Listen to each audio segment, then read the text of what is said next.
transmitiendo ya en vivo. Entonces damos inicio al primer café virtual del año 2022. Bárbara. Gracias, Denise. Bueno, en primer lugar, dar la bienvenida a todos los socios y socias y a quienes no lo son también, y contarles que el objetivo de esta jornada es dar a conocer las características de las escuelas hospitalarias en Chile, que según la ley 20.422 del año 2010, establece que el Ministerio de Educación debe asegurar la atención escolar a estudiantes que padezcan de patologías o condiciones médico-funcionales. Por ello hemos querido generar este espacio para reflexionar acerca de lo que se denomina pedagogía hospitalaria y además de compartir una experiencia implementada en una aula hospitalaria. A continuación le vamos a dar la palabra a nuestra presidenta Macarena Soto para que nos dé un saludo y las palabras de inicio a esta nueva temporada de Café Virtuales 2022. Macarena. Muchas gracias. Bueno, buenas tardes a todos y a todos los socios y socias que nos acompañan hoy.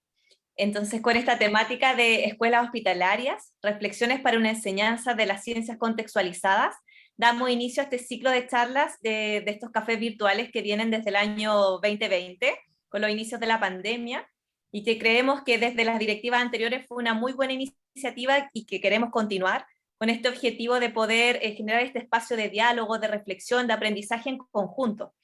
Contarles también un poco que dentro de nuestro objetivo, como nueva directiva, hicimos un pequeño levantamiento de necesidades desde los socios y las socias. Entonces, desde esa encuesta que por ahí algunos de ustedes nos respondieron, surgió esta necesidad de trabajar también dentro del marco de lo que son los procesos de enseñanza y aprendizaje de la ciencia, las temáticas de diversidad, las temáticas de enseñanza y aprendizaje de la ciencia invisibilizadas, que no se trabajan desde el pregrado, desde los posgrados, incluso desde nuestra educación, nuestros contextos educativos y laborales.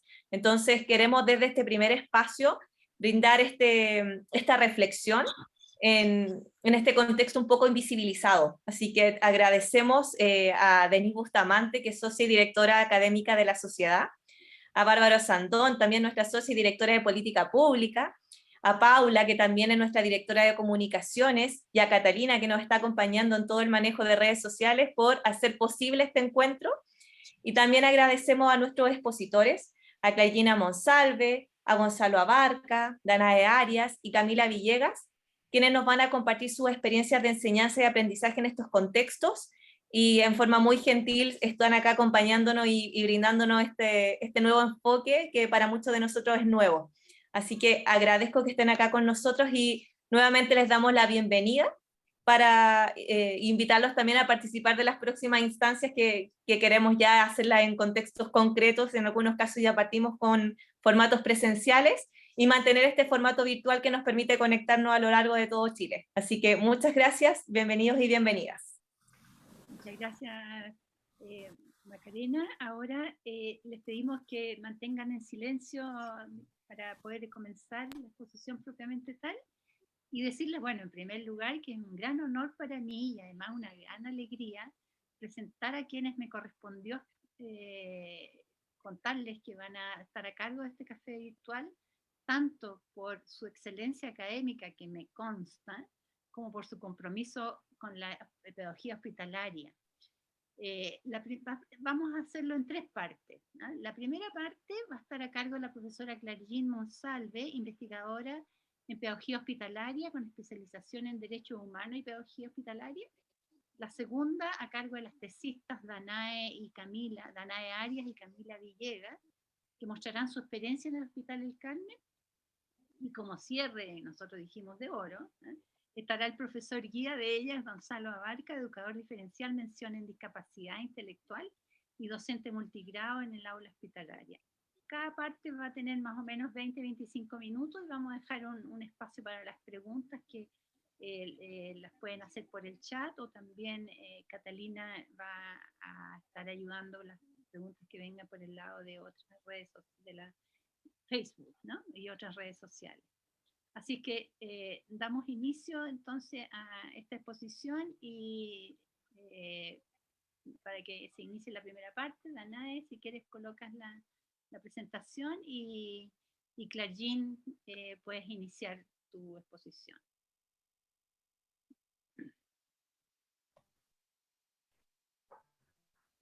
Buenas tardes. En primer lugar, quiero agradecer a la profesora Bárbara Osandón por esta invitación y también especialmente a la directiva de la Sociedad Chilena de Educación Científica porque se interesaron en este tema, que como bien lo indicó su presidenta, forma parte de estos contextos invisibilizados en general, incluso en contextos que actualmente enfrentan violencias epistémicas porque tienen muchos aportes para la educación en general, pero lamentablemente no se conocen. De hecho, es difícil que, por ejemplo, encontremos a maestros hospitalarios, a pedagogos hospitalarios o docentes que ejercen y desarrollan sus acciones en las aulas hospitalarias en congresos de educación general, en congresos de educación científica, porque casi como que este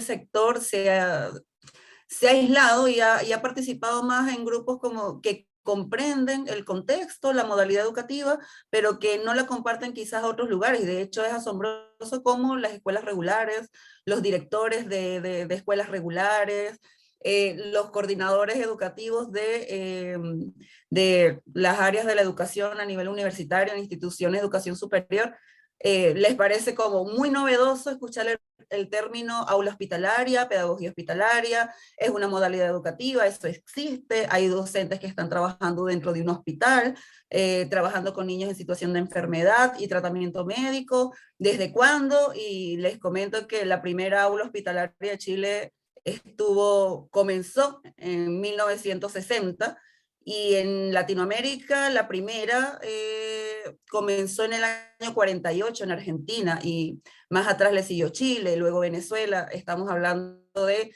una experiencia que tiene alrededor de 90 años más.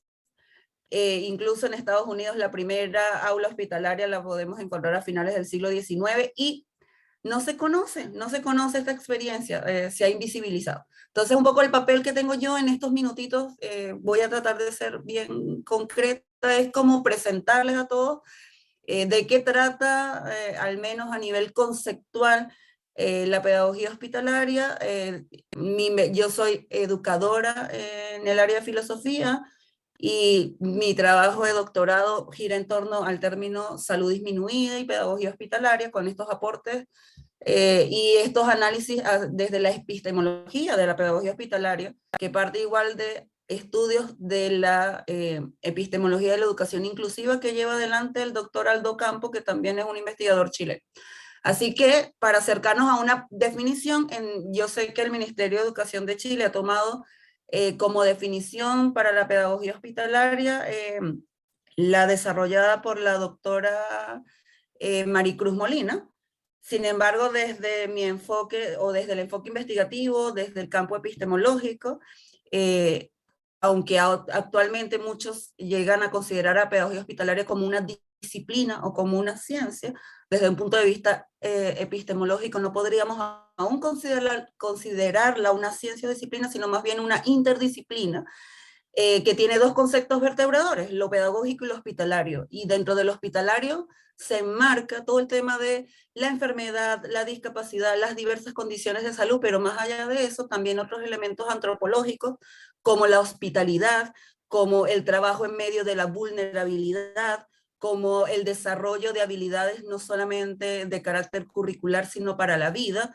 Entonces, lo hospitalario, en el contexto de una definición, y para la pedagogía hospitalaria implica no solamente las condiciones de salud, sino la manera en que debe desarrollarse una acción pedagógica contextualizada, y las características que atraviesan antropológicamente este tipo de intervención y de modalidad educativa.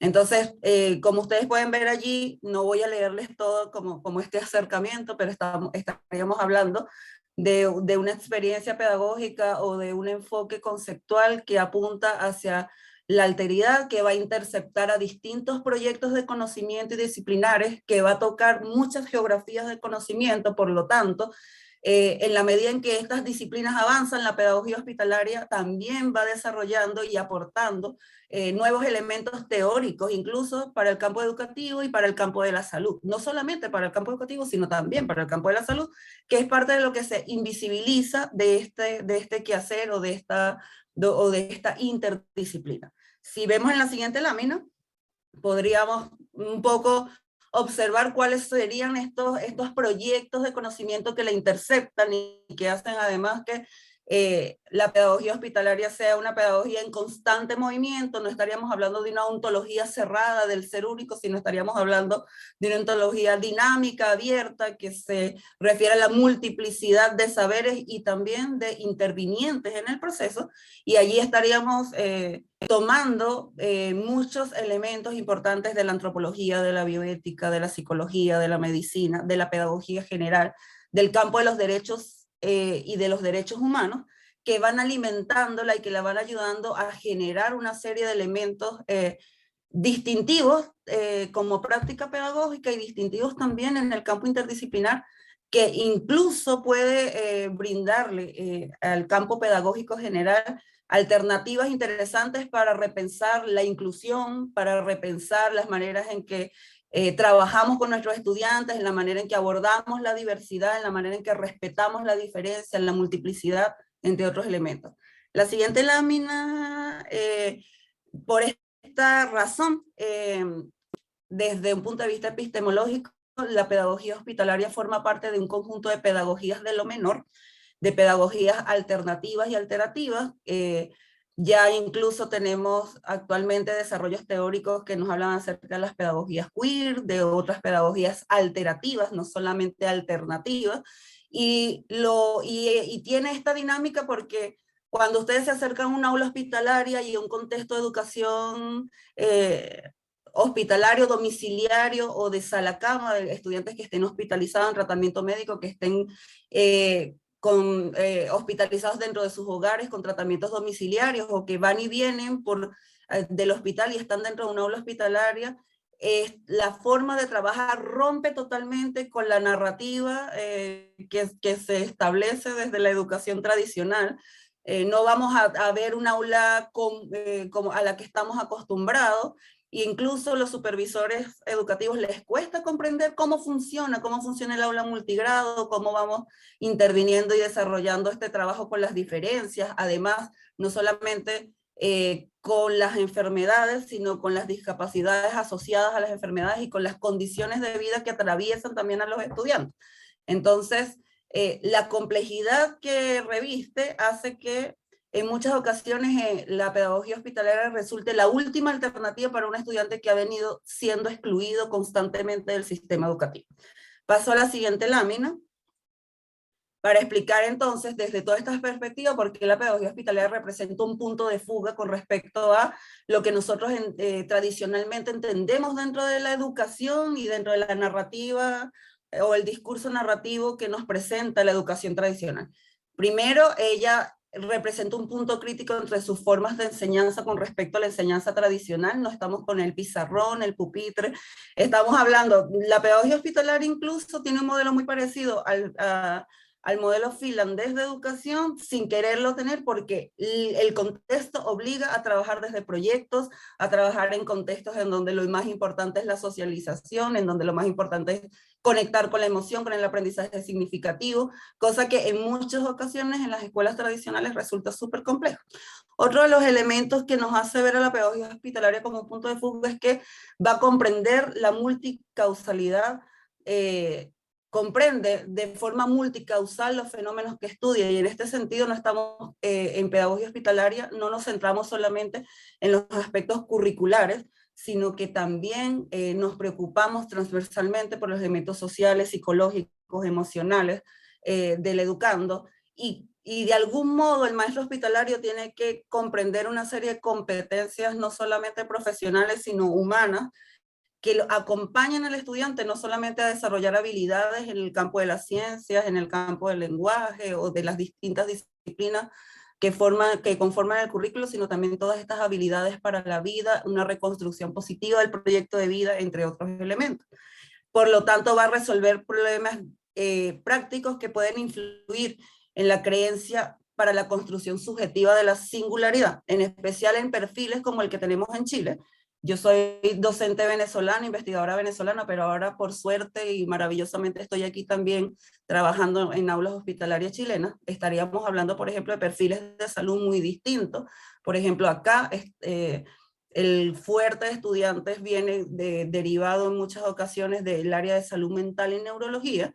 Y por ejemplo, en Venezuela, la experiencia más fuerte la tenemos con estudiantes de oncología, nefrología, cardiopatías congénitas. Los perfiles son distintos, pero lo más interesante es que de una manera transversal todos nuestros estudiantes, gracias o debido a sus condiciones de salud y a lo radical de la experiencia que tienen que vivir dadas sus condiciones de salud, tienen que reconstruir y replantear muchas veces su proyecto de vida y frente al mundo que los rodea y frente a la sociedad que lamentablemente etiqueta y saca del sistema aquellos que no son los más productivos o que incluso desde las políticas públicas son se tienen que enfrentar como que a menos recursos, porque realmente para qué vamos a invertir en maestros para estudiantes que van a fallecer dentro de poco, que finalmente no van a aportar a la sociedad, digamos, este tipo de discursos muy propios de la posmodernidad.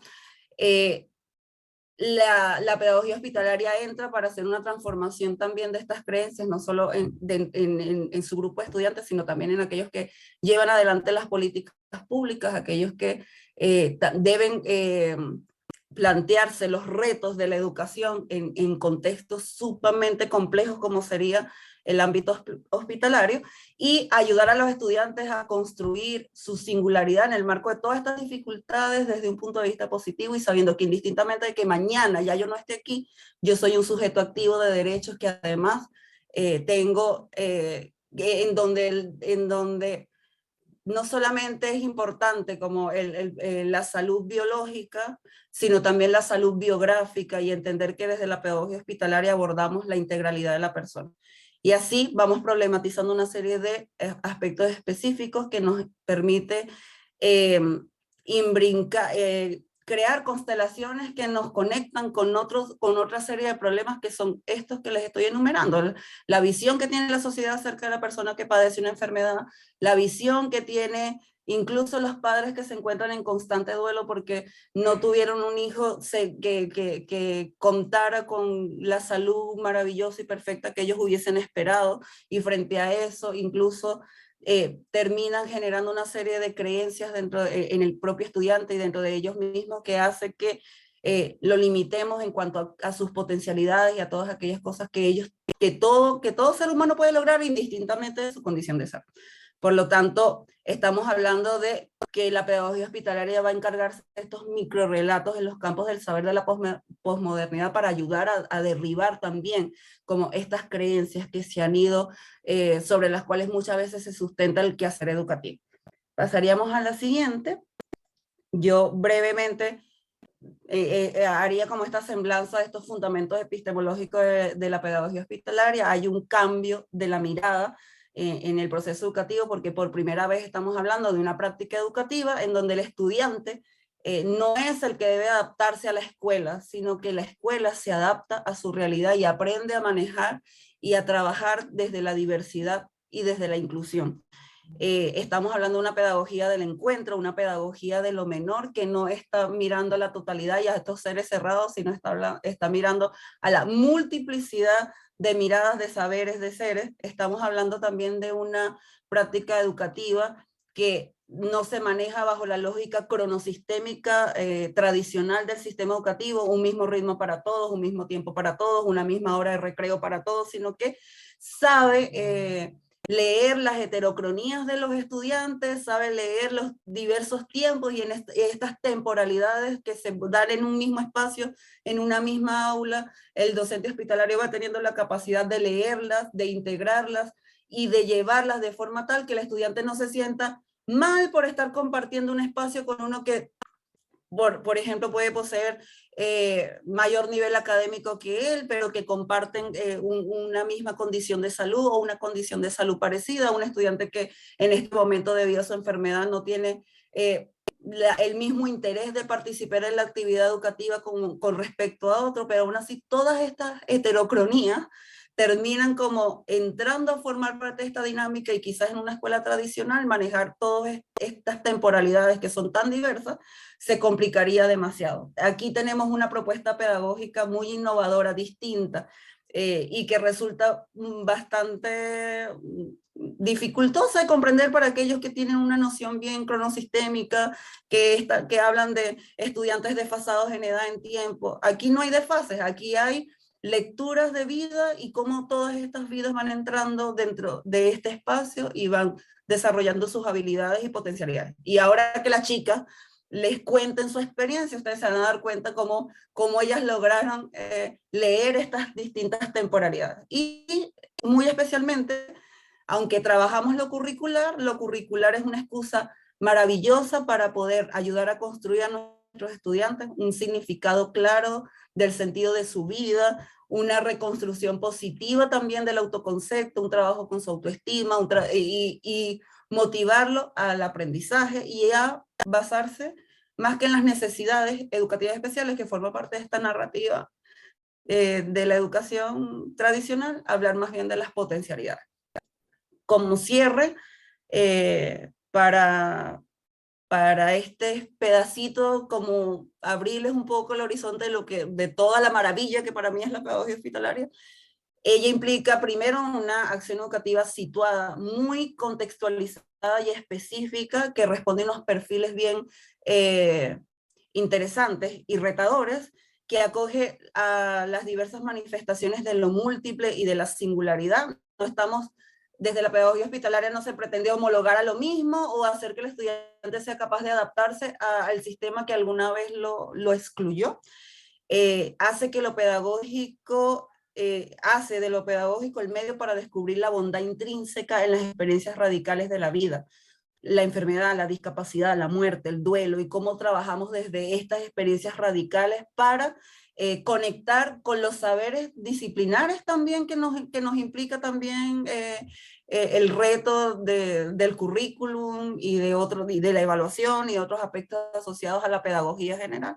Va mucho más allá de la instrucción y la escolarización, nos saca del espacio común, desde el cual hemos entendido hasta ahora el hecho educativo, y nos remite a espacios radicales para la manifestación de lo educativo. Y creo que en las siguientes exposiciones de mis colegas, ustedes podrán evidenciar esto. Esto sería, por los momentos, bueno, mi intervención. Espero que haya podido dejar alguna idea de lo radical, maravillosa y que es la pedagogía hospitalaria, y ojalá todos se animen a querer conocer estos espacios también. Muchas gracias, Clargine. Vamos a dejar un espacio al final para las preguntas, que las pueden ir haciendo por el chat, y damos inicio a la segunda parte con las tesistas Danae Arias y Camila Villegas. Danae. Adelante. Muchas gracias. Muy buenas tardes a todos y todas. Para iniciar con esta segunda parte, nos gustaría partir contando que nosotras nos encontramos dando nuestro seminario de grado en aula hospitalaria, y hasta el momento de nuestra reunión para escoger un tema, nosotras nunca antes habíamos escuchado el concepto de aula hospitalaria, y nos pareció muy interesante porque de alguna forma sabíamos que involucraba una interacción más afectiva, más emotiva, y que también tenía un fuerte compromiso social. Entonces esas fueron las razones por las que nosotras escogimos trabajar con este tema. Bueno, aquí para contextualizar un poco a dónde llevamos a cabo nuestra propuesta didáctica, esta fue implementada en la Escuela Hospitalaria del Carmen, ubicada en Maipú, también en un curso multigrado de matemática, de séptimo y octavo básico, en donde se encontraban aproximadamente 12 alumnos, de ellos 2 alumnos y una alumna, y estaba compuesto por alumnas y alumnos en un rango de edades de 15 y 17 años. En relación a los desafíos y a las características de esta intervención, el primer desafío al que nosotros nos vimos enfrentadas fue el crear algún diseño pedagógico que fuera motivador para las estudiantes, que fuera atrayente y que involucrara otra disciplina aparte de las matemáticas para enseñar la operación matemática de la multiplicación. Entonces, para atender esto, nosotras decidimos trabajar con el método de multiplicación maya porque consideramos que iba a ser un método que se iba a salir de lo tradicional y que aparte, además, iba a ser atrayente para los y las estudiantes. Junto con esto también fue un gran desafío trabajar un curso multigrado, porque nuestra formación en la universidad está enfocado en el trabajo por niveles, primero medio, segundo medio, tercer medio, todo separado y no con ellos mezclados. Bueno, para nuestra propuesta didáctica, creíamos que el modelo educativo que consideramos para esta estrategia pedagógica era la enseñanza de la indagación ECDI, en la cual constaba de los siguientes pasos, que era la focalización, la exploración, la reflexión y finalmente la aplicación como tal. También teníamos un esquema de clase único, en donde constaba con un inicio, desarrollo y cierre, en el cual en el inicio era un espacio enfocado plenamente en la educación emocional, ¿ya? En donde el alumno o alumna podía expresar su emoción al iniciar de la clase y nosotras como docentes y el guía profesor Gonzalo Abarca también pudiera expresar esta emoción. Para el desarrollo es un espacio donde se aprende de la cultura maya, también se utilizan estos juegos didácticos, ¿ya? Aplicaciones de internet, y también podemos aplicar la multiplicación maya en problemas contextualizados, ¿ya? Y para el cierre de nuestro esquema de clases es un espacio donde ellos pueden compartir lo aprendido y también donde podemos agradecer, ¿cierto?, la participación y también el asistir a la clase. A continuación queremos mostrarles a ustedes la presentación que utilizamos para nuestra quinta clase implementada en el aula hospitalaria. Bueno, aquí esta es la clase de PowerPoint, en donde primero presentamos el título de la implementación, ¿cierto?, de la clase, el número de la sesión, esta es la clase 5 de la clase de matemáticas, el nombre de la escuela. Nosotros poníamos el nombre de la escuela para que los alumnos y alumnas se sientan identificados, ¿cierto?, en la clase, y posteriormente nuestros nombres de la docente a cargo de la implementación, Danae y yo.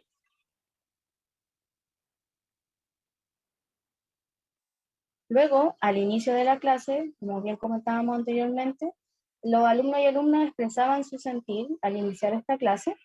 Entonces aquí le presentábamos imágenes numeradas en una escala de gatitos, ¿ya?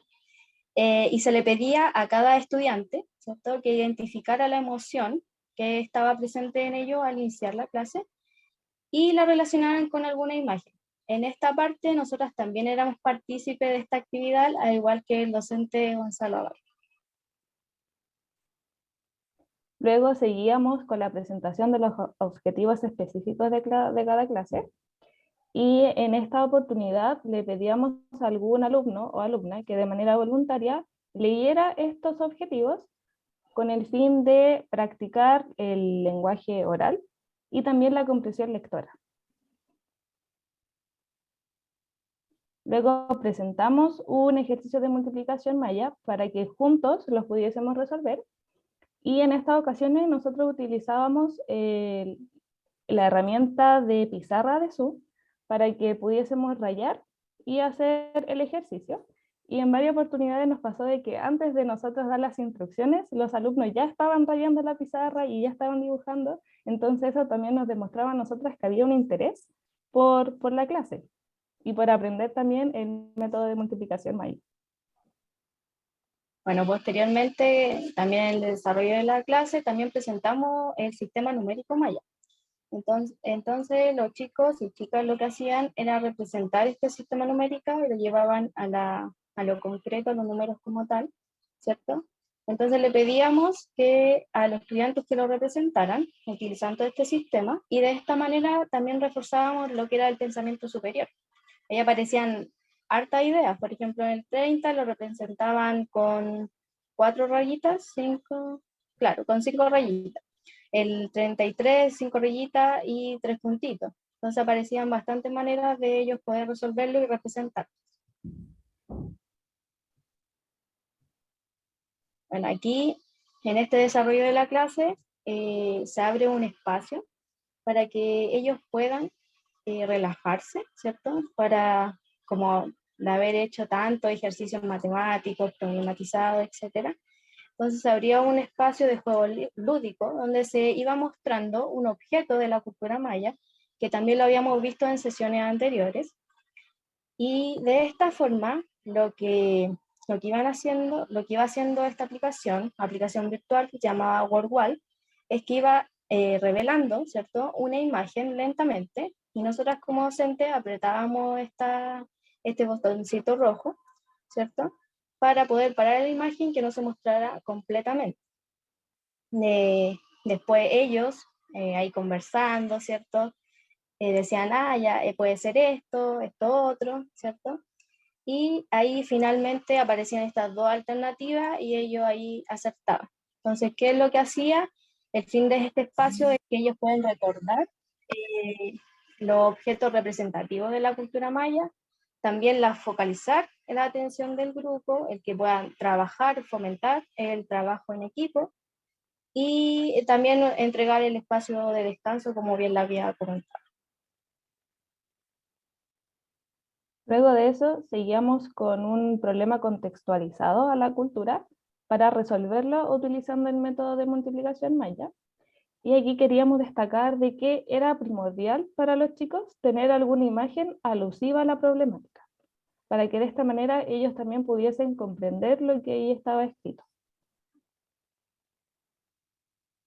Luego tenemos otro juego de adivinemos el objeto. Este no fue el único juego que nosotros implementamos. Creamos otros que eran datos curiosos, donde los chicos abrían cajas que aparecían con algunos datos de la cultura y también crucigramas. Entonces tuvimos varios juegos que nosotros implementamos durante todas las clases de matemática. Bueno, aquí también se presenta otro problema contextualizado, donde se visualiza el uso de la imagen del problema en cuestión, y aquí también se aplica lo que es la multiplicación maya. Y ya finalizando con la clase, se abre un espacio donde ellos pueden comentar lo que aprendieron en la clase, comentar ciertas cositas, también preguntar, y también una despedida en general, agradeciendo la participación, ¿cierto?, y la asistencia a la clase. Y bueno, aquí ya recopilando todo lo que vivimos implementando esta propuesta didáctica, nos encontramos con ciertos desafíos, ¿ya? Nosotras consideramos que fue una experiencia muy desafiante, pero a la vez muy linda y enriquecedora. Desafiante en el sentido que nosotras somos docentes en formación en ciencia, ¿ya? Entonces nos contamos con los conocimientos o la herramienta de la educación especial, ni tampoco los conocimientos relacionados con la área de la salud física y mental, como bien comentaba Clark.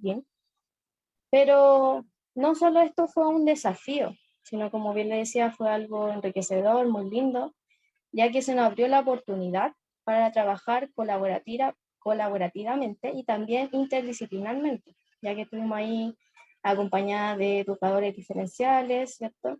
Y también interdisciplinarmente con otras disciplinas, ya sea lenguaje, aparte de las matemáticas, lenguaje, arte, historia, etc.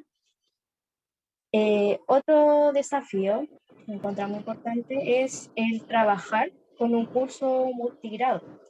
Fue un reto enorme para nosotros, ya que nuestra formación, como bien le comentábamos, se enfoca en el trabajo con los distintos niveles de enseñanza de manera muy aislada o separada, ya sea séptimo básico, octavo básico, primero medio, etc. El tercer desafío que encontramos fue que el tema del crear la propuesta didáctica, ¿ya? esta propuesta didáctica el tema de atender, ¿cierto?, a las condiciones identitarias de cada alumno y alumna y también de salud de cada estudiante. Y finalmente, lo último es el enseñar, ¿cierto?, la operatoria de matemática de la multiplicación de una manera muy distinta a lo habitual, a lo tradicional, de manera que no fuera memorística y tampoco conductiva. En cuanto a los aprendizajes de esta experiencia, nos dimos cuenta de que la interdisciplina logra motivar a los estudiantes y que además genera bastante interés. En varias ocasiones nos pasó que se nos acababa el tiempo de la clase y no alcanzábamos a realizar todas las actividades que teníamos planeadas. Entonces, cuando el profesor le preguntaba a los chicos y chicas si querían continuar, ellos inmediatamente respondían que sí. Y se cerraba Zoom, y cuando se abría Zoom, ellos ya estaban ahí. Estaban súper motivados por aprender no solamente el método de multiplicación maya, sino que también de la cultura a través de los juegos que nosotros íbamos realizando. También aprendimos a trabajar de manera colaborativa e interdisciplinariamente. Todos los materiales que nosotras creamos para esta experiencia lo hicimos en conjunto y con un constante diálogo. Entonces, el hecho de tener más visiones referente al curso y a lo que teníamos que implementar nos sirvió para nutrir todo este nuevo material. Y el día de la implementación de nuestra clase, porque nosotros realizamos 8 clases en total, y la última fue presencial, nosotras fuimos al aula allá al Hospital El Carmen de Maipú, y en la sala estábamos también con los docentes, con los educadores diferenciales. Y ese apoyo nos dimos cuenta nosotros que es fundamental para poder desarrollar las clases, porque ellos están ahí constantemente ayudando a cada estudiante para que pudiesen comprender y también para mantener el orden y las dudas y atender a las dudas que a ellos les surgían. También aprendimos también a valorar, mejor dicho, la importancia de la educación en este contexto de la hospitalaria. Y no solamente de la educación, sino que también sobre lo importante de la educación emocional. El hecho de que el chico se sienta bien, se sienta acogido, eso va a hacer que él logre tener aprendizajes más significativos, porque va a relacionar esa buena emoción con ese aprendizaje. Y también el principio que nosotros denominamos como el principio del profesor guía de atender a los y las estudiantes en la política de no dejar a nadie de lado. Constantemente nosotros teníamos que estar preguntándole a cada chico si iba bien, si entendía, si había alguna duda. Cuando algún chico decía, profe, ¿sabe que no entendí? Volver a explicar todo con harto cuidado, harta delicadeza para que él pudiese entender y no dejar literalmente a nadie de lado. Recoger todas las ideas, todas las preguntas, aun cuando algunas preguntas no iban a acordar al tema, nosotros las recogíamos y las retomábamos las clases siguientes. También aprendimos la importancia de la educación en las aulas hospitalarias para que los estudiantes puedan valerse por sí mismos y cómo esta ayuda a contribuir a su estado de salud física y mental. En este contexto, nosotros no tenemos que pasar el currículum porque hay que pasarlo o porque es una obligación impuesta por el ministerio. Nuestro deber es entregarle a los chicos herramientas para que ellos puedan hacer actividades tan simples y cotidianas como que puede resultar para nosotros, como por ejemplo el ir a un supermercado o ir a comprar el negocio más cercano del hogar, pero que para ellos son logros demasiado importantes.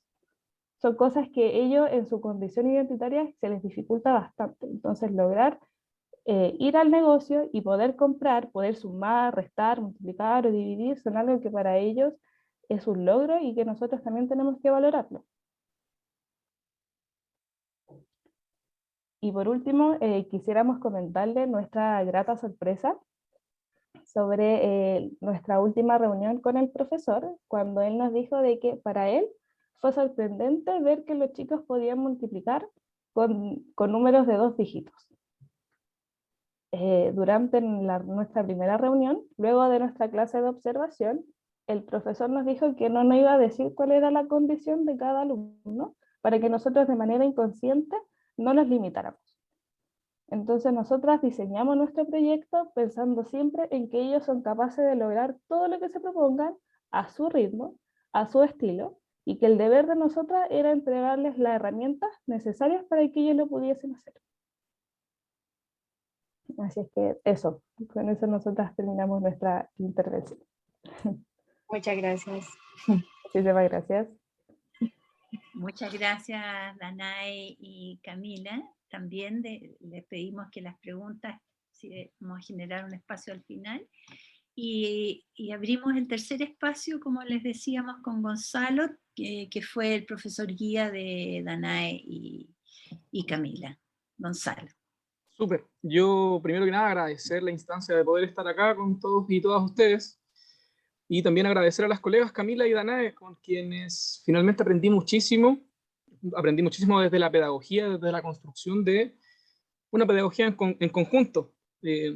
Como ya hemos visto y en la presentación de mi colega Clargina también, que yo creo que fue muy, muy grata de poder situar desde lo epistemológico, desde incluso lo filosófico de cómo entendemos el aula hospitalaria. El aula hospitalaria se trabaja siempre en conjunto, ¿sí? Como yo dije anteriormente quizás, o como se comentó anteriormente, el profesor de aula hospitalaria o el profesor de educación diferencial es un constructor de puentes, ¿sí? Y las construcciones de los puentes se hacen con otros también profesionales, no solo con uno, ¿sí?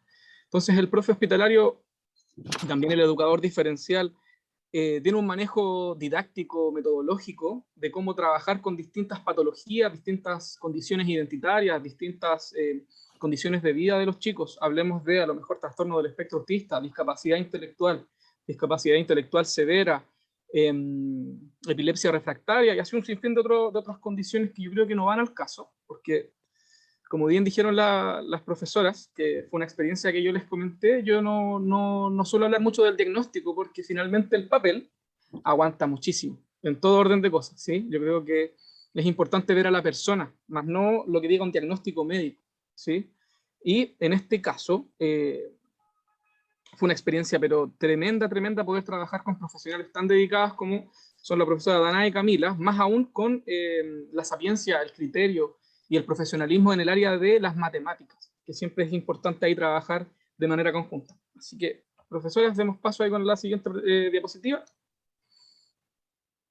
Entonces, yo como educador de aula hospitalaria trabajo con distintas modalidades. Nosotros, como dijo la profesora Clargina, también mi colega, trabajamos con multigrados. ¿Sí? Yo sé que suena extraña a lo mejor la palabra multigrado, poder situar grupos de curso cuando estamos tan adecuados a lo convencional, ¿no? Uno va en séptimo, otro en octavo, y como que uno va viendo como la diferencia de un chico en séptimo y otro, no sé, a lo mejor en cuarto medio.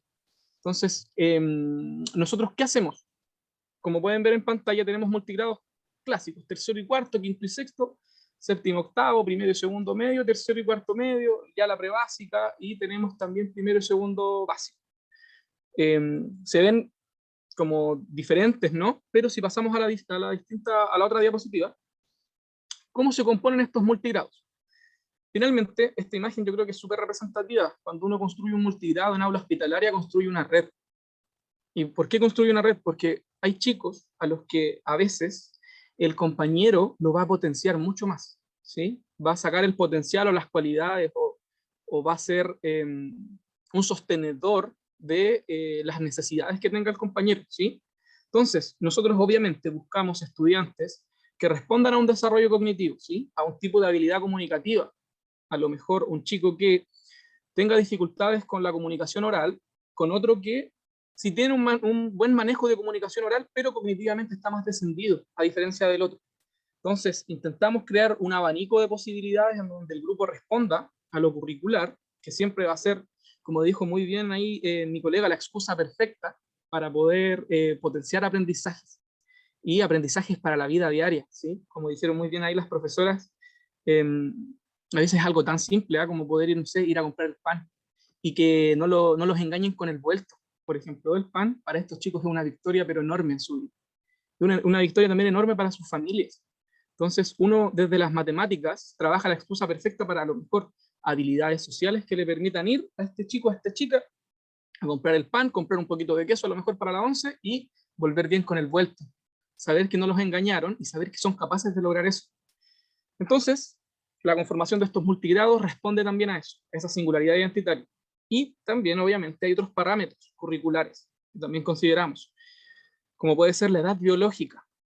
¿Sí? La edad biológica me refiero a la edad que su propio cuerpo representa. A lo mejor voy a colocar un caso como bien concreto, que yo creo que aquí podrá entender. Juanito Pérez tiene 20 años, pero piensa como un niño de 12. ¿Sí? Entonces, hay que desarrollar ese potencial.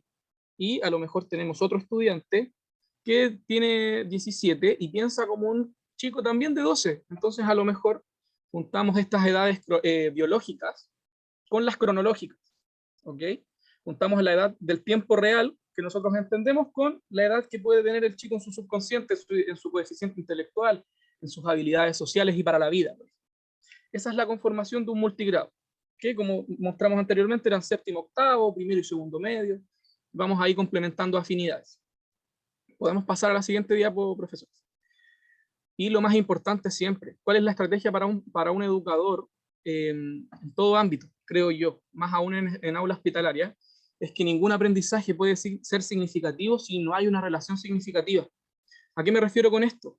Si yo no me involucro emocionalmente o de comprender la historia de este chico o esta chica con la que estoy trabajando, difícilmente voy a crear un aprendizaje en él, ¿sí? O en ella. Por eso es que nosotros acá y sobre todo en el aula y también la impronta que yo intento darle a cada una de las clases y también no pongo en duda a mis colegas y también aquí las profesoras presentes, pues a ver, ¿cómo te sientes hoy? A lo mejor describir las emociones es muy complejo, pero si yo a lo mejor veo una imagen y una imagen tan concreta como gatitos, como colocaron bien las profes ahí, gatitos con un número, con esta cultura como del meme, de que los chicos igual ven redes sociales, wow, el profe como que llega a mí de una manera más cercana. Y también ahí trabajamos los números, a lo mejor con cuál te representas. Es más fácil para los chicos siempre decir qué no soy a qué soy. Entonces a lo mejor hoy día no estoy triste, no estoy deprimido, no estoy enojado. Ah, estoy feliz. Sacamos por conclusión eso. Y es mucho más sencillo, es parte también de la estrategia. Y también todo aprendizaje significativo va a requerir de una emoción. Si el profesor que está parado adelante no disfruta de hacer clases de matemáticas, difícilmente va a poder imprimir en sus estudiantes felicidad en la clase de matemáticas. Si el profe está enojado y pasa rápido y borra rápido, es difícil. Entonces, eso es lo que siempre intentamos ser como un gatillante, un motivador. Lo curricular, lo metodológico es una excusa perfecta para otras cosas, ¿sí? Impregnar felicidad en la vida, en que más allá de lo que te haya tocado a ti vivir, ¿sí? Y nacer a lo mejor con una patología. Recordemos que los estudiantes de aulas hospitalarias son, como dijo mi colega Clargina, son estudiantes que fueron rechazados por el sistema regular y que además tienen una condición de enfermedad que no les permite ni siquiera ir a la escuela. Algo tan básico, un derecho tan básico. Entonces, no es solo enseñarle a lo mejor a sumar, sino enseñarle a sumar y de que la vida también es bella, la vida también es bonita, más allá de tu condición tú puedes vivir, aprender, crecer, ser feliz. Entonces, cuando nosotros enseñamos matemáticas, y como le enseñaron muy bien las profesoras, cuando enseñamos a multiplicar con el método Maya, algo quizás tan elemental, darle esta significancia de, oye, ¿tú conoces los mayas? ¿Qué tal te parecen? Pum, ya le vamos dando una emoción a este aprendizaje. Los chicos muy bien supieron relacionar esta película del Dorado. Yo creo que a lo mejor ahí la recuerdan, una película animada que hablaba de los mayas. Entonces los chicos, de una manera pero muy precisa, cultura maya, pum, El Dorado, la película. Y la película, un placer, un disfrute, me gusta. Las profesoras supieron ahí llegar con ellos y la multiplicación fue, pero un tobogán de aprendizajes. Entonces, a lo que yo voy con todo esto, con darle, ligarnos emocionalmente con el estudiante, significarle una emoción en su aprendizaje, va a estar siempre pensado en la singularidad identitaria de cada uno de ellos. Lo que me funciona con el estudiante A no tiene por qué resultarme con el estudiante B. Lo que vamos a buscar entonces es la alternativa C, ¿sí? Intentar modelar aprendizaje en conjunto. Profes, podemos pasar a la siguiente diapositiva. Entonces, ¿cuál es el valor de educar en el aula hospitalaria y sobre todo educar, en este caso con las colegas Camila y Danae? La codocencia y el trabajo colaborativo, ¿sí? Esto es como el puzzle que se está creando acá, o sea, yo creo que todos tenemos algo que podemos enseñar en la docencia. Y la docencia complementaria yo creo que es el valor más importante, porque los chicos también se construyen en base a lo que uno es como docente. Uno es reflejo también para ellos. Entonces, a lo mejor, si los chicos ven que los profes trabajan colaborativamente, disfrutan del proceso de aprendizaje, van a venir con esa idea desde ya, y que es lo que nosotros intentamos imprimir desde una escuela hospitalaria. Obviamente también promover el desarrollo potencial de cada estudiante, ¿sí? ¿A qué me refiero con esto? Todos los estudiantes no van a lograr los mismos objetivos, todos tienen una identidad diferente, una historia de vida diferente, y eso es algo que para un docente de aula hospitalaria también tiene que estar muy claro desde lo emocional. A veces uno quiere que llegue muy lejos, hay un potencial, hay un límite, pero aquí hay que ir construyéndolo paso a paso, ¿sí? Y cuando trabajamos de manera colaborativa, es muy importante aquello. Y obviamente que el aprendizaje interdisciplinar de cada asignatura. ¿A qué me refiero con esto? Que lo supieron explicar muy bien ahí las colegas. Yo enseño matemáticas, pero también enseño lectoescritura. Yo enseño matemáticas, pero también le doy un valor a la historia. Yo enseño matemáticas, pero también le doy un valor contextual. Pasamos de lo general, que es la matemática, a algo mucho más específico, que ese es el valor más importante de todo en el aula hospitalaria. Podemos pasar a la siguiente diapositiva. ¿Cuál ha sido, yo creo, para mí también el valor de la ciencia en la educación? Y también es un aprendizaje que yo tuve de las profesoras. Lo primero y a la base siempre va a ser el desarrollo cognitivo y educativo de los y las estudiantes, ¿sí? Lo que nosotros le enseñamos, las matemáticas, el lenguaje, las ciencias, la historia, todo, en este caso las ciencias y las matemáticas, promueven, pero de manera considerable, la comprensión de su entorno cercano, de cómo ser y estar en el mundo, cómo funcionan las cosas. A lo mejor, si los chicos saben la existencia de los números, o que la suma de números da tanto, porque les voy a colocar un ejemplo. Hay veces que uno trabaja con los chicos y no hay respuesta mala cuando los chicos responden finalmente, uno pregunta como profe.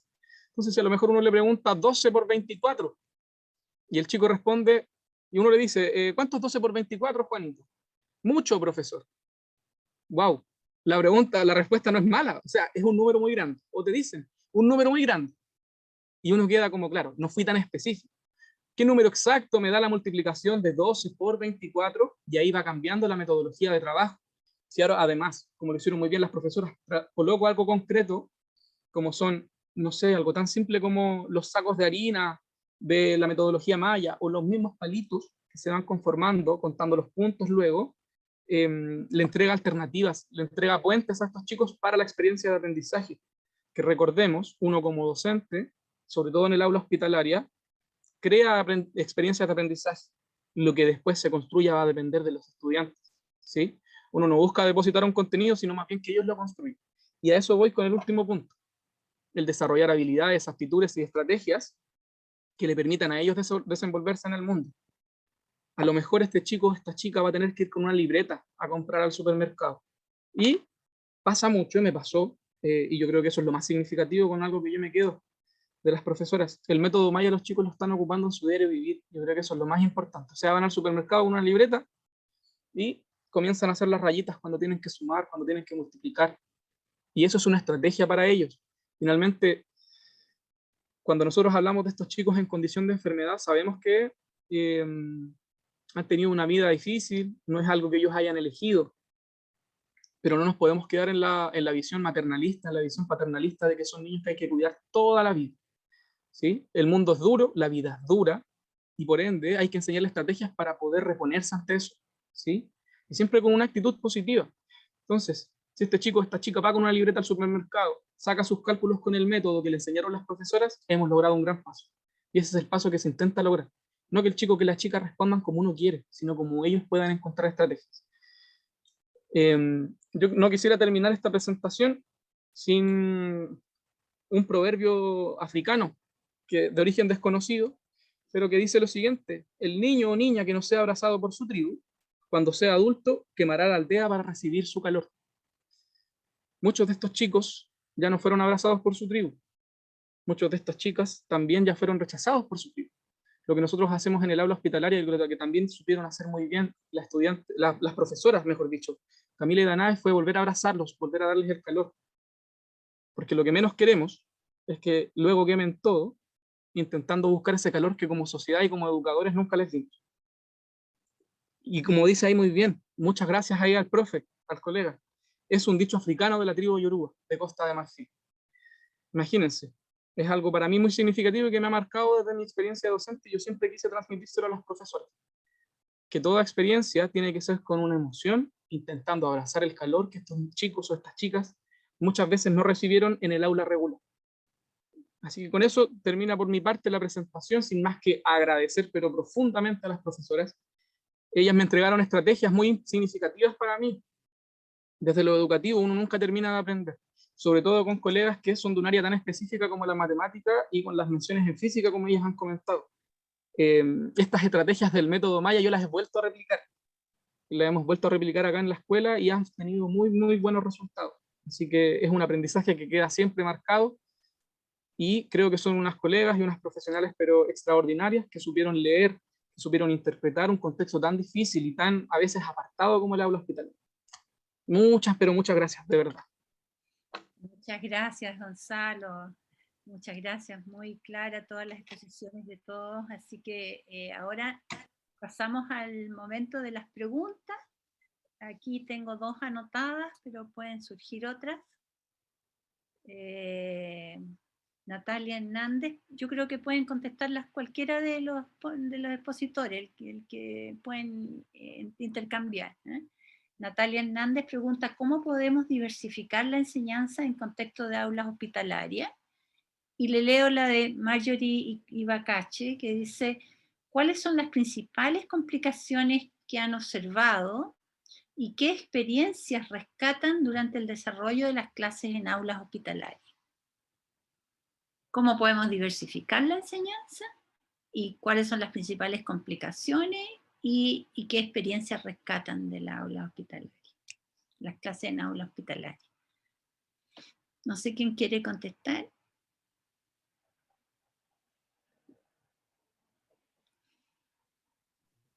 Bueno, puedo apoyar por acá la de la diversificación. Resulta sumamente complejo la diversificación de la enseñanza, pero no imposible. Implica un trabajo importante y, como bien expusieron mis colegas, logramos la diversificación de la enseñanza en el aula hospitalaria desde el trabajo interdisciplinario y desde la codocencia. Es imposible trabajar en una aula hospitalaria cuando tenemos tantas complejidades en un solo espacio. O sea, yo les comento, mi sala, por ejemplo, estoy trabajando con 3 chicos que son Asperger, pero además tienen unas enfermedades asociadas a nivel neurológico, otros con trastorno de conductual, otros con déficit cognitivo y daño neurológico severo, y dentro de un solo espacio. Trabajar con todas estas diferencias implica necesariamente el apoyo de otros colegas, pensar siempre todas las estrategias y herramientas pedagógicas, aunque mucha gente ha puesto en entredicho el DUA o el diseño universal de aprendizaje. Es importante pensar todas las estrategias con todos los múltiples canales de representación posibles. Incluso nosotros tenemos estudiantes que, debido a sus condiciones, a temas de dificultades en la memorización, en la atención, no han podido desarrollar totalmente el campo de la lectoescritura, y todas las guías se combinan con pictogramas, todas las guías se combinan con imágenes alusivas a, todo se combina también con apoyos audiovisuales, apoyos concretos, y aquellos que ya están más avanzados en la lectura y en la escritura, entonces leen y trabajan su material y dicen, oh, profesora, hoy me quiero concentrar porque yo quiero seguir avanzando, así que lo voy a leer aunque me cueste. Tenemos niños incluso que, por ejemplo, tienen miedo de aprender a leer porque, o mejor dicho, son situaciones bien entretenidas dentro de todo, que han ocultado sus habilidades en la lectura, porque si muestran sus habilidades en la lectura, van a pasar de curso y van a estar con los más grandes, por ejemplo, y ellos quieren seguir con su curso. Entonces hemos descubierto que ya leen sílabas súper complejas, pero se siguen diciendo, léeme aquí para saber qué es lo que dice, y finalmente la observación constante y el apoyo de los colegas. Yo les digo, en la sala somos alrededor de mínimo 2 profesores, a veces somos 5 profesores y cada uno de ellos va acompañando porque tenemos esta política. Nadie queda de lado, todos y a todos vamos preguntando cómo están, cómo se sienten. Por ejemplo, las estudiantes ahora, Danae, Camila, les presentaron, por ejemplo, esta estrategia emocional que son con los gatitos, con los rostros de los gatitos. En la otra sala tenemos un emocionario con el monstruo de las emociones, donde hay distintos niveles en los cuales yo me siento. Estoy confundida, estoy triste, estoy enojado, estoy contento, estoy eufórico. Y los estudiantes llegan algunos en la mañana y ya entran, el que viene enojado porque no quiere hacer nada, de una vez va y ubica su nombre debajo del monstruito de las emociones que está enojado. Pero en eso llega otro compañero y se junta con este compañero que tiene estas mayores habilidades porque estamos en este curso multigrado y le dice, oye, ya, no estés tan enojado, oye, estoy emocionado, vamos a comenzar a leer, vamos a comenzar a trabajar. Y empieza a mirar y dice, oh, profe, ya no estoy enojado, ahora estoy confundido, pero estoy feliz. ¿Cómo me manejo con estas 2 emociones? Pero ahora sí quiero trabajar. Entonces, cuando empezamos a trabajar desde, primero entenderte, acogerte desde la emoción que traes y a partir de ahí desarrollar las estrategias, nos damos cuenta que cada estudiante va respondiendo a su ritmo, pero va respondiendo. Hay alguna estudiante que de repente solo quiere mirar el celular, pero cuando ve el video, estábamos en ciencia trabajando los fenómenos climáticos y el concepto clima es muy abstracto para los chicos, pero decía, oh, el clima, sí, frío, calor, lluvia, y de repente, huracán, ¿qué es un huracán? ¿Dónde ocurren los huracanes? Y de repente yo les conté a los chicos, bueno, aquí en Chile ustedes no van a conseguir huracanes, porque eso se ve sobre todo en las zonas tropicales, como del donde vengo yo, Venezuela, Colombia, pero pensemos en qué capa de la Tierra es que puede ocurrir un huracán, que es un fenómeno climático. Y de repente todos los chicos dicen, en Venezuela. No, no solo en Venezuela. O sea, el clima donde ocurre en Venezuela, no, en todas partes ocurre el clima y todos se echan a reír porque no hay respuestas equivocadas, sino que partiendo de la experiencia del estudiante y a partir de la duda que tiene y a partir de la cosa más ingeniosa que se le puede ocurrir decir, se sigue trabajando con la clase y se sigue vinculando eso a lo que ellos traen, porque justamente vamos combinando y también en la diversificación de los aprendizajes combinamos estrategias muy conductistas porque hay que crear estructuras en muchos de ellos, pero también muy constructivistas porque finalmente a partir de estas ideas preconcebidas que tienen ellos van armando lo que denominaba Piaget este andamiaje y van como creando estas redes de conocimiento y allí vamos evaluando luego de una manera diversificada. Hay un estudiante que, por ejemplo, solo me dice sí y no con la cabeza y yo le digo, a ver,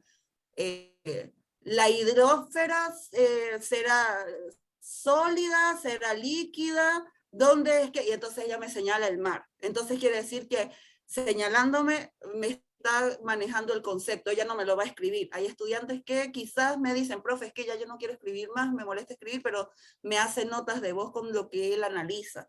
Entonces, es abrirse también a múltiples posibilidades en evaluaciones y estrategias, o en estrategias para evaluar, para acompañar los aprendizajes que no se limitan exclusivamente a que leí, escribí, contesté de una manera con un quiz tradicional, con el sí, el no, el verdadero o falso, sino que incluso para motivar a los chicos que son más neurotípicos, hacemos entrevistas, entonces leemos El Principito, oye, ¿qué opinas del Principito? Yo le quiero decir a mi mamá que El Principito es súper raro porque se viste con una espada, ya los niños no se visten con una espada, no sé qué, pero estoy muy feliz de que me hayan hecho esta entrevista y mandamos la entrevista a todas las mamás. Y ya yo sé que maneja el contenido, pero no me lo va a presentar de una manera tradicional, me lo va a presentar de otra forma. Entonces, igual yo creo que la diversificación de los aprendizajes implica la apertura del docente para meterse en otras honduras, en tener más trabajo, en tener mayores, visualizar distintas formas de llegar al estudiante y también de recibir el feedback del estudiante, porque los estudiantes desde sus condiciones identitarias van a expresarse de manera distinta y saber que eso también es válido. La diversificación implica renunciar a la estandarización. a la que estamos muy acostumbrados. Entonces, eso sería de mi parte. Gracias, Clarín. Gonzalo, ¿tú te habías levantado la mano? Ahí estaba teniendo problemas con el micrófono. Sí, yo creo que cómo diversificar.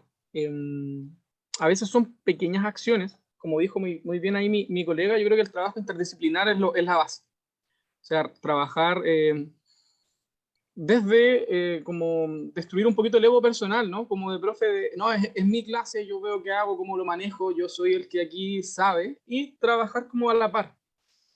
Eso yo creo que lo han repetido siempre, ¿no? Como entre las reuniones de equipo, de coordinación, siempre nos están diciendo, ¿no? Trabajemos colaborativamente. Pero también hay otras pequeñas cosas que uno como docente, y que yo creo que responde también un poco a las complicaciones. A veces no sabemos cómo llegar a un grupo, me imagino yo también, un grupo más diverso. Pongamos 40 chicos en un aula regular. Es complejo ahí intentar enseñar y a lo mejor intentar ser significativo, emocionalmente cercano con todos, es complejo. O sea, con 40, incluso me imagino a veces se nos olvidan hasta algunos nombres. A veces hay pequeñas cosas que el docente puede hacer.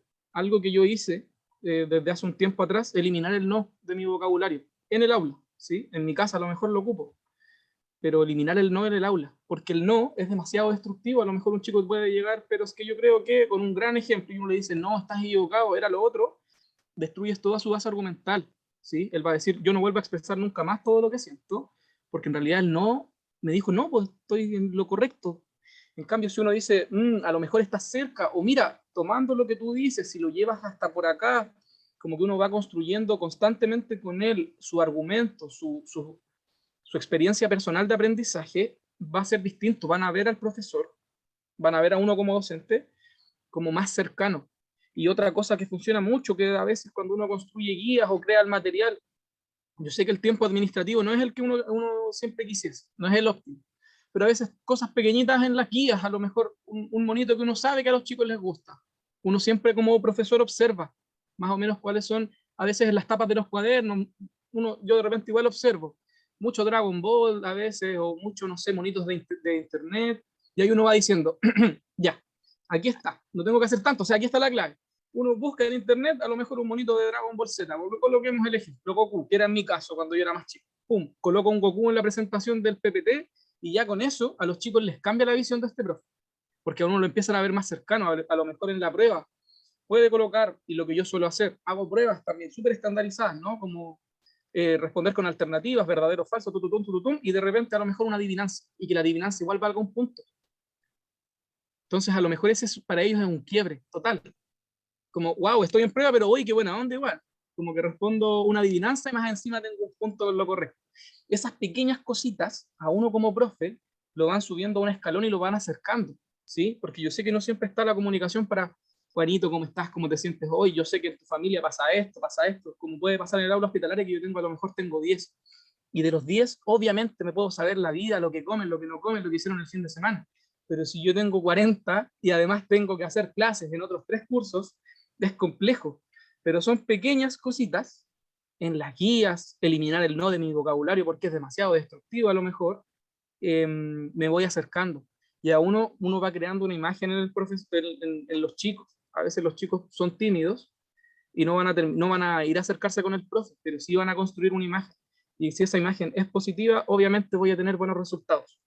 Eso creo yo, que es respondiendo a lo mejor cómo diversificar y cómo responder a las complicaciones que podemos tener con los chicos. Gracias, Gonzalo. Danae, Camila y Clargine, en ese orden. Muchas gracias. Gracias, profe.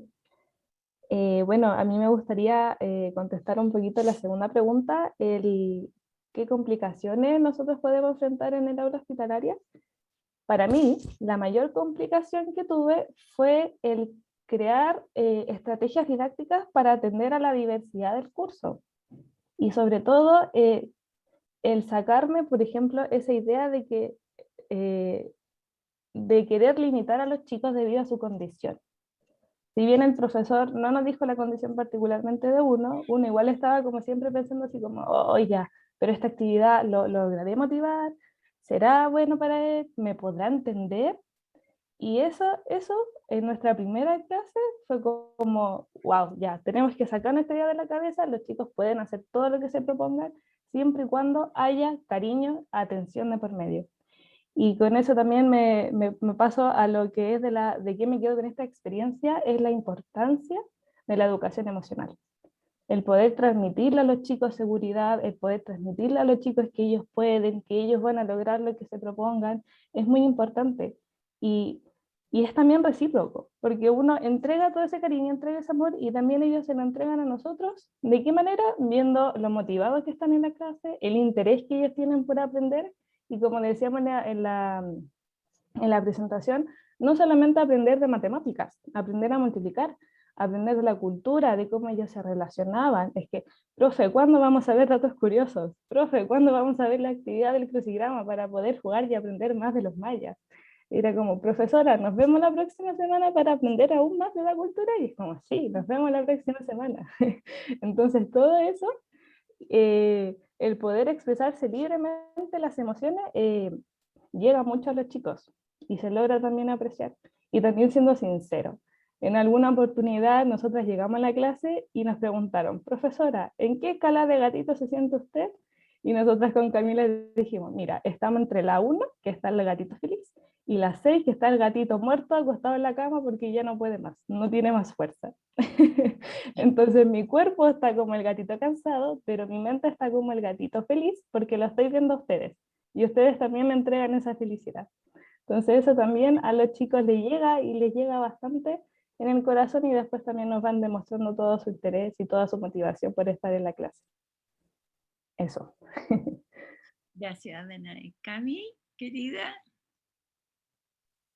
Bueno, respondiendo igual a las preguntas como el desafío en cuanto a la enseñanza en este área, encuentro como importante el poder innovar y adecuar el currículum, porque si bien, claro, nosotros llegamos, observamos un poco en la clase de matemática y vimos que estaban pasando suma, resta, pero en cierta parte igual tuvimos que adecuar una herramienta, claro, el currículum, para poder explicar la multiplicación de una manera más didáctica y como también lo llevaba a cabo el profesor González. Entonces creo que es importante el diversificar el tema del currículo y el poder innovar con ciertas propuestas didácticas. Y también ahí, como lo comentaban, con el tema del complementar, ¿cierto? Interdisciplinarmente con otra área. Y encuentro que sobre todo es importante darle el espacio a cada estudiante, a cada alumno, alumna, para que pueda ser partícipe. Porque si bien, por ejemplo, a veces estábamos como tan inmersas en lo que queríamos explicar sobre la multiplicación maya, la cultura, a veces como que dejábamos de lado ahí a los estudiantes, pero decíamos, no, tenemos que estar pendientes a ver cómo van, cómo están con el problema, y claro, ahí nos iban mostrando. Entonces es importante darle el espacio para que ellos puedan compartir también su conocimiento y también lo que están aprendiendo o cómo lo pueden hacer, porque muchas veces, cuando fuimos presencialmente, ahí muchos nos querían decir, ah, pero yo aplico así la multiplicación maya, y claro, les resultaba. Era más un trabajo más arduo para ellos, pero lo hacían. Entonces es importante como tener esa didáctica, esos juegos lúdicos para poder que ellos se concentren y puedan internalizar el conocimiento. Gracias, Cami. Bueno, hay otra pregunta de Macarena Soto que dice, si bien el contexto de aulas hospitalarias es muy concreto y complejo, pero en el aula tradicional vivimos a diario con la diversidad, desde sus experiencias, ¿de qué forma promover la gestión de las emociones en el aula de ciencias y matemáticas y favorecer la convivencia y trabajo colaborativo entre pares abordando la diversidad?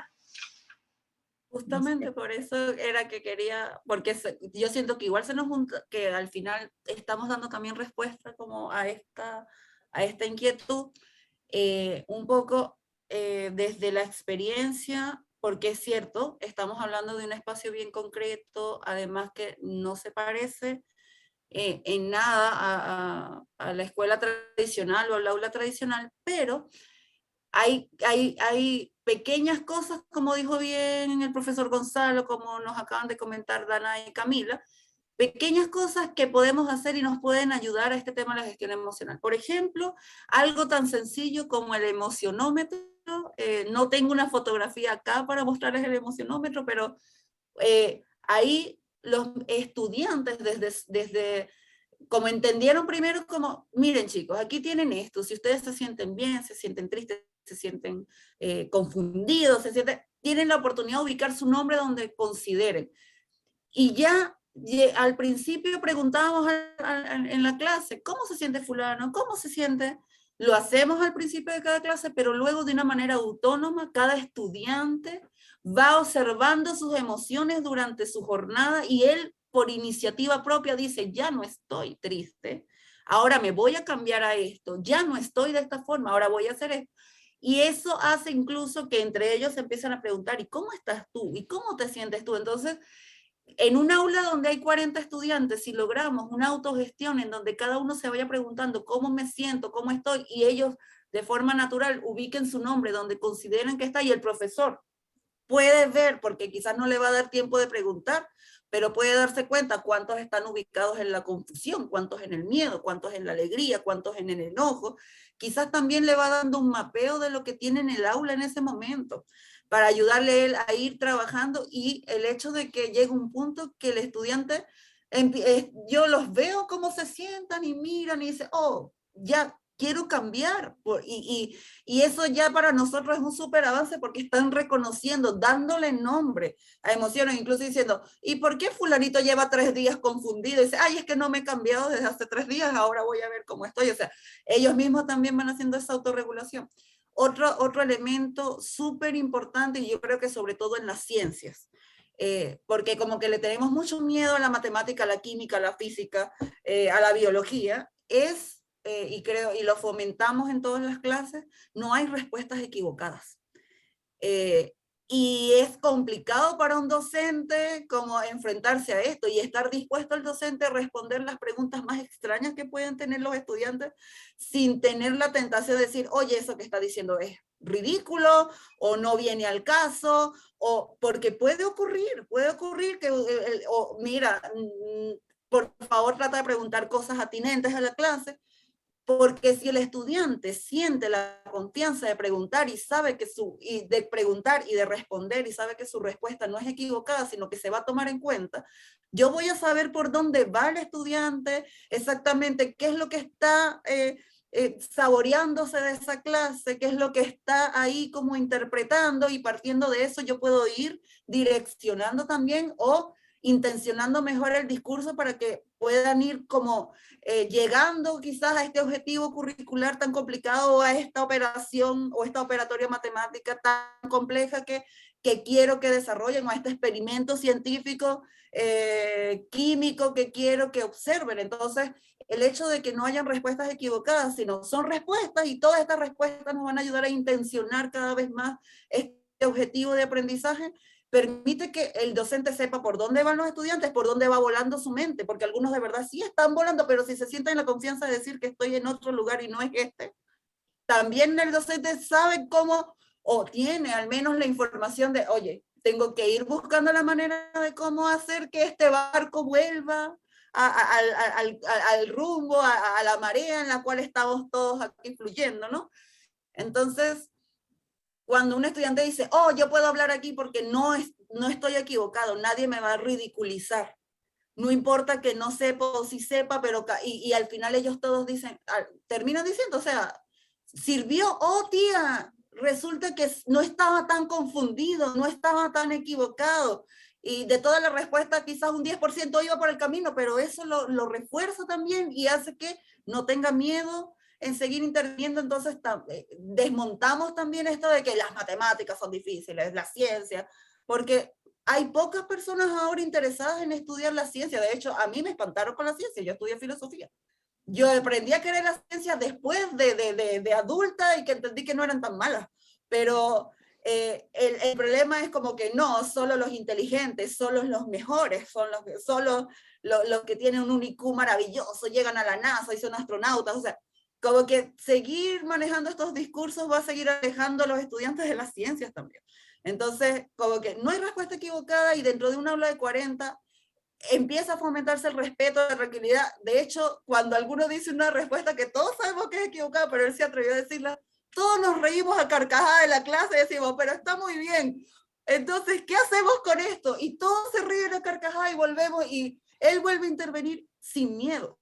Entonces yo creo que para gestionar la diversidad, el trabajo entre pares, el hecho de eso, ir leyendo las emociones que hay en el aula, dando la confianza de poder compartir, aunque no necesariamente yo tenga la respuesta, es también una vía interesante para empezar a fomentar como este respeto a la diversidad, a las ideas extrañas. O sea, yo les puedo decir que hemos tenido las intervenciones más extrañas en la sala y son súper divertidas, y como que el docente también se emociona y se sienta, se sorprenda con estas respuestas, y a partir de ahí, o sea, no sé, hace poquito para el ciclo del agua, uno de mis estudiantes, que es súper imaginativo, decía, oh, está llegándome un mensaje de Marte que quieren invadir la Tierra porque quieren destruir el agua del planeta. Y yo, ¿y cómo quieren destruir el planeta? Lo quieren destruir con un gran pastel.